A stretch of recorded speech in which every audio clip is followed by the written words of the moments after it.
Perkenalkan, nama saya Andi. Dan saya Juaniko. Kami di sini akan menjelaskan mengenai pemodelan simulasi.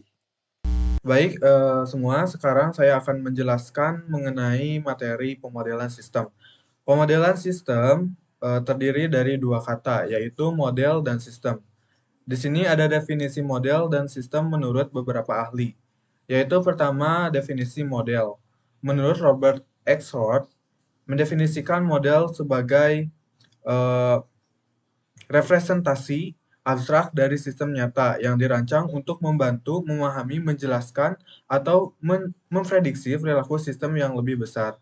Lalu, ada yang disebut dengan sistem. Menurut Mark Dix, mendefinisikan sistem sebagai perangkat elemen atau pengolahan berbentuk kegiatan maupun prosedur untuk mencari tujuan yang sama dalam menjalankan data dalam waktu yang ditentukan sehingga menghasilkan sebuah informasi, energi, maupun barang. Jadi, pemodelan sistem dapat didefinisikan sebagai proses merancang representasi abstrak dari komponen dan interaksi yang ada dalam suatu sistem untuk lebih memahami, menganalisis, dan memprediksi perilaku sistem. Yang selanjutnya ada yang dimaksud dengan konsep sistem.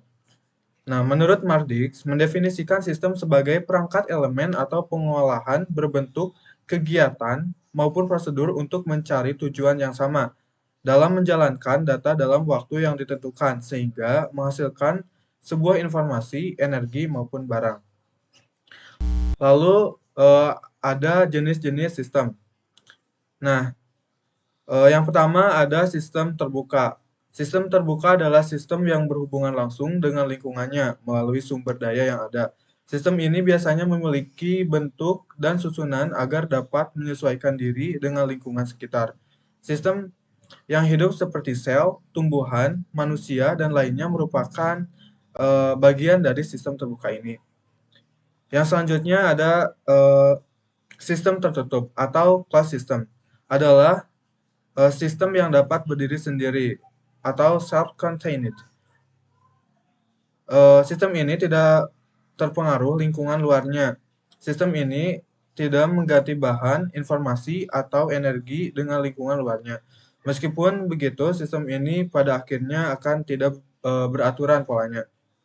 Lalu yang selanjutnya ada sistem yang dapat diramalkan. Nah, sistem yang dapat diramalkan ini adalah sistem yang sesuai dengan yang ditentukan. Jika suatu sistem tersebut sudah digambarkan mengenai keadaannya pada suatu waktu, maka kecil kemungkinan sistem tersebut melakukan kesalahan. Yang selanjutnya ada kebalikan dari sistem yang dapat diramalkan, yaitu sistem yang tidak dapat diramalkan. Nah, sistem ini bisa diramalkan, tetapi dapat menimbulkan suatu kesalahan ramalan karena suatu keadaan.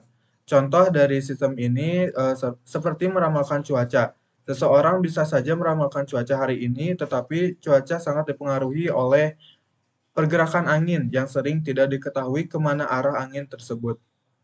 Itulah kenapa Badan Meteorologi dan Geofisika atau BMKG sering tidak dapat menentukan dengan pasti kapan hujan akan turun.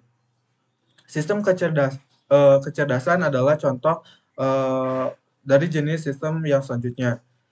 Sistem kecerdasan ini yaitu sistem yang tidak terjadi secara alami atau harus diciptakan terlebih dahulu, atau juga bisa disebut dengan sistem buatan. Sistem buatan dirancang untuk memenuhi kebutuhan-kebutuhan. Yang selanjutnya ada model dan simulasi. Seperti yang sudah kita ketahui tadi, bahwa model adalah bentuk representasi abstrak dari suatu kompleksitas sistem tersebut.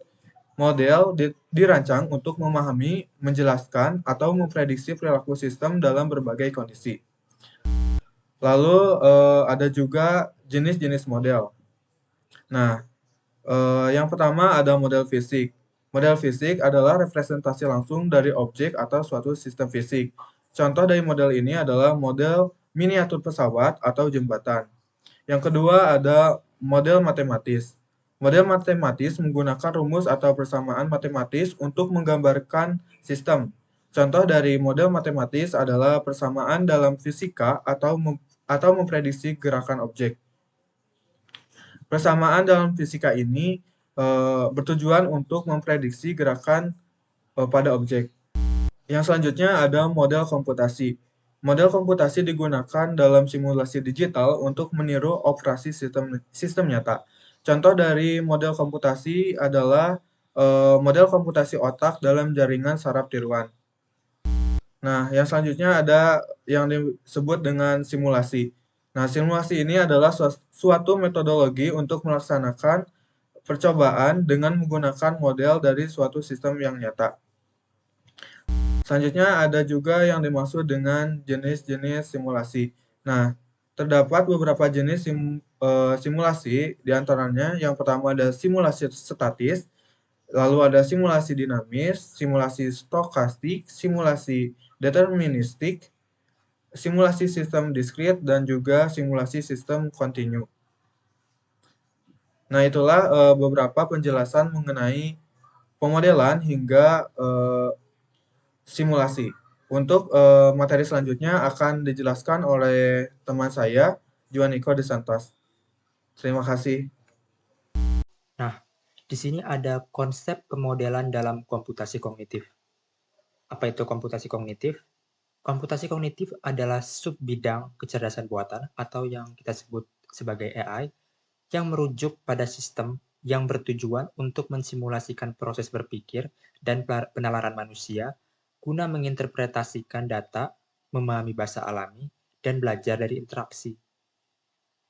Tujuan pemodelan dalam komputasi kognitif ini adalah untuk memahami bagaimana manusia berpikir dan berinteraksi dengan lingkungan sekitar, serta untuk mengembangkan sistem komputasi yang dapat mensimulasikan proses kognitif manusia.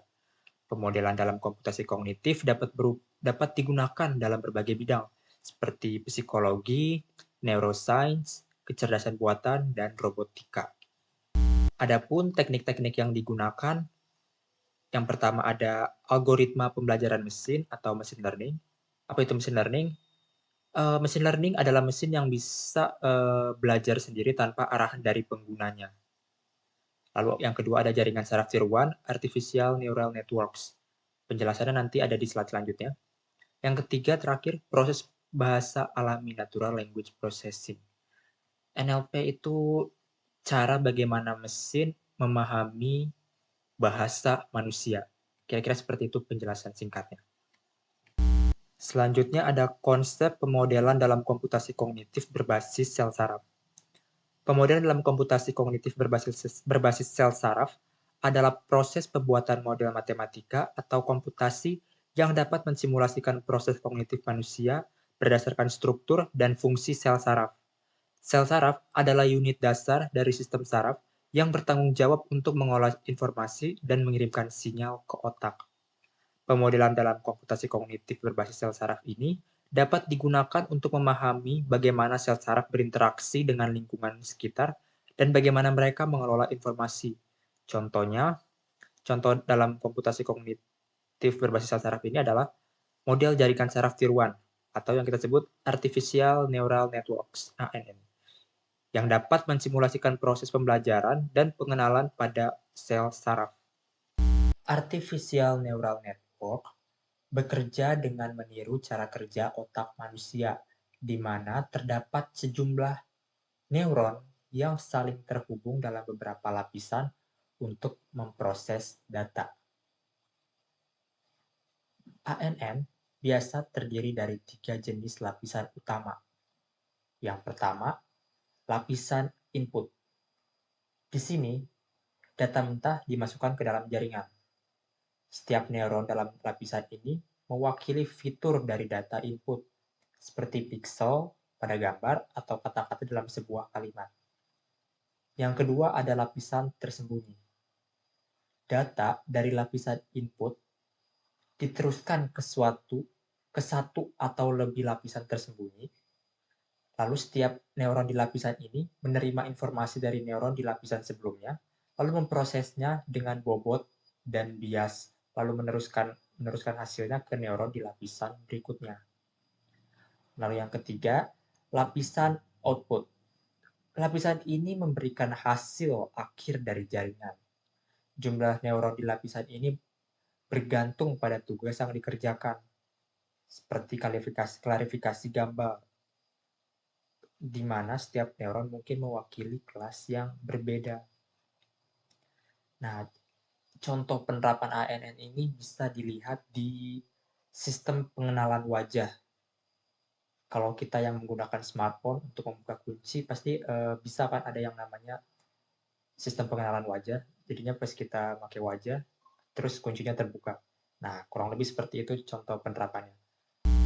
Lalu ada konsep pemodelan dalam komputasi kognitif berbasis cara manusia berpikir.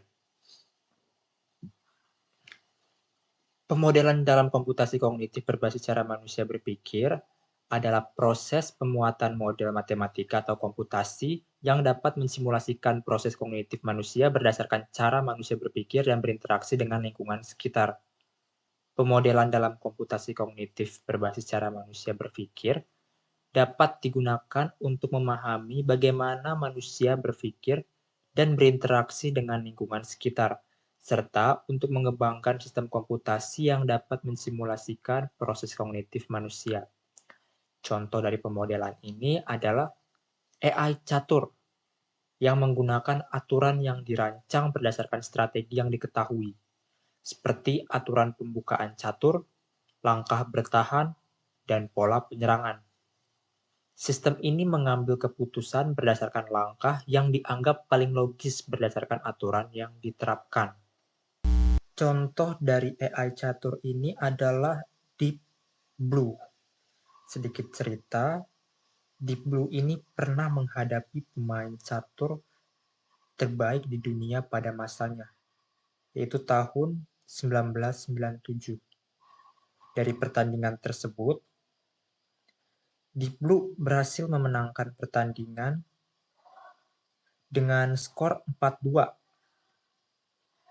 Hasil itu memastikan Deep Blue sebagai komputer yang paling cerdas.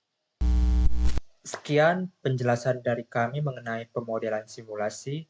Mohon maaf jika kami memiliki kata-kata yang kurang pas dalam presentasi ini. Di sini juga kami masih belajar.